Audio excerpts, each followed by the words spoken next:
Kakve veze ima Infogamer sa Veljkom Mlakom? Reći ću ti odmah, ali prvo da se pohvalim sa novim dresom. Naravno nije moglo proći bez mojih bilih. E sad, ekipa iz Veljke Mlake je toliko popularna da su se počele graditi novogradnje oko njihovog terena koji je za sad još uvijek usred polja, što je sasvim u skladu sa našim serijalom. Tu je glavni teren uz manji pomoćnik koji ima umjetnu travu te klupske prostorije u lijepo uređenoj kućici. Što više treba jednom lokalnom klubu. Ajde.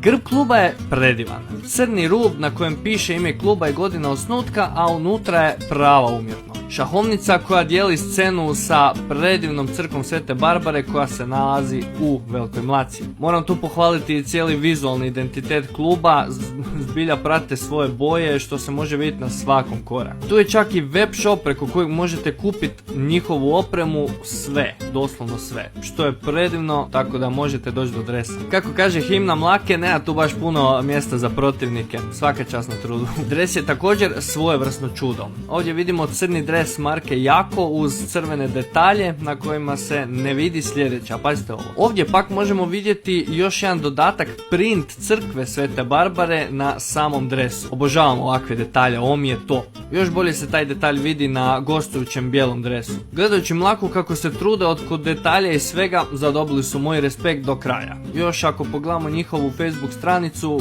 sve će vam biti jasno, stvarno se trude. A kada mi je kralj iz Veljke Mlake prišao na Infogameru i zamolio da pogledam ovaj klub, nisam ni slutio što me čeka. Tako da stari, hvala ti na ideji, nadam se da nam je slika bar dobro ispala. A mi idemo dalje, a vi mi recite, koga denemo dalje?